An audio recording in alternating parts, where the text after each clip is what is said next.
very emotional. And that in itself is a healing, healing process. Before starting the 6 steps. Sure. That's great. Sure. And I think we have a third clip. Can you talk about the third clip?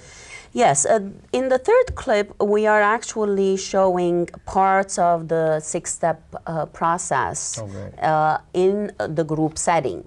We're working with adult groups, we're working with the children in art therapy, and we're going through the steps, giving information, listening to their expression of feelings, listening to their stories. It was very interesting in the beginning, since they didn't have a notion of what these groups were about. In the beginning, they were saying, "What are you going to give us?" So I thought there was something that, like a material thing, we were going to give them, because all the other NGOs were coming, giving them shoes or backpacks or things like that. NGO being non-governmental organizations. What Judy was referring to, people individually that they wanted to help. So, so when we told them about the process, that you come and you express your feelings and you feel better, lighter, so then they started telling their story, and then they started leaving. They thought, oh, I told my story, now I leave.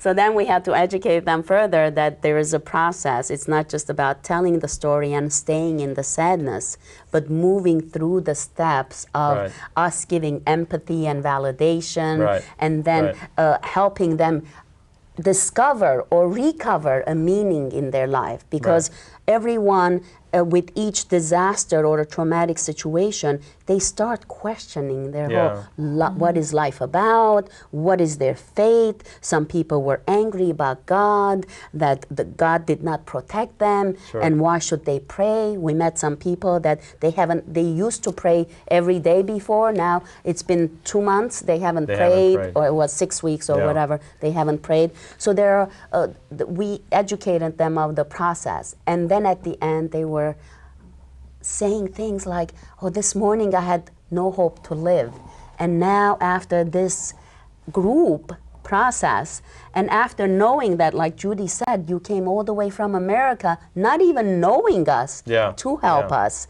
now we can learn ways to empower ourselves and help ourselves.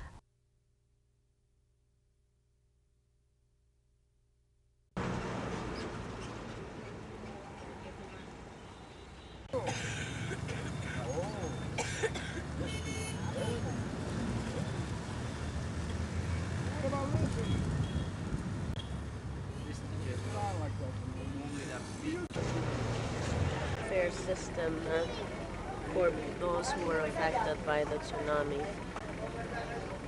Whoever is here, let's encourage them to go to that room so we can do our room. We all have our own stories.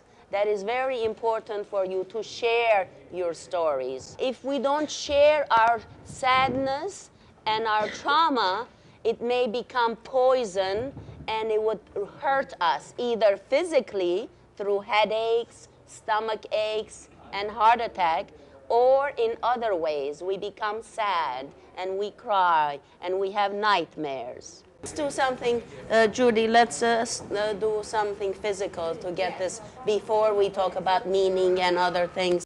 Okay. Some stretching? Yeah, let's do some stretching. Let's inhale. Inhale. And lift their arms up. Lift their arms up. And then release and like take everything out of your mouth.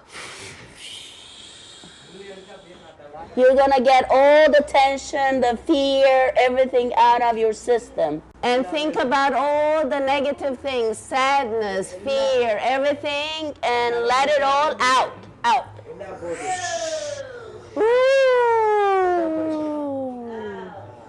I think what was really important in terms of the cross-cultural issue that Annie just mentioned is that it's possible to do this work without knowing the language. We did train the translators, but you know, there is a communication that happens that has nothing to do with language. It's a heart-to-heart, soul-to-soul communication.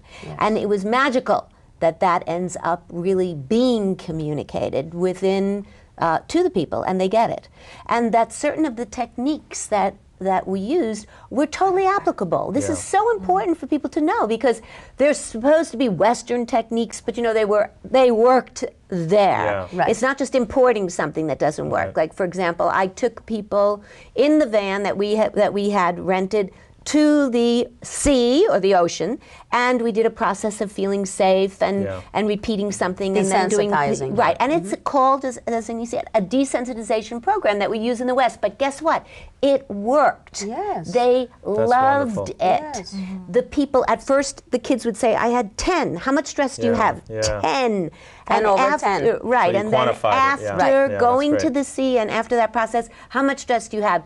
3. For some of them, 0 they Right. would put up. Right. So this cross-cultural effectiveness is what's really important about the mental health outreach program. Was there a lot of refusals for therapy? Did anybody just walk away when they thought that it was some abstract process and nothing tangible?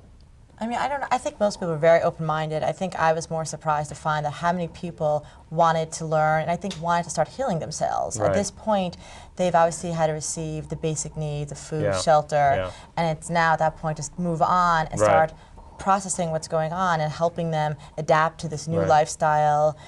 There were a lot of challenges involved just regarding making sure we knew about the difference in the culture, being aware of the difference, if it was just having sometimes a man's group versus a women's group, or combining them. And we worked with the Shade organization to educate ourselves more on some of the things that I think added to our program. Okay. Thank you for joining us. We will continue our conversation with our guests next time on Disaster and Trauma.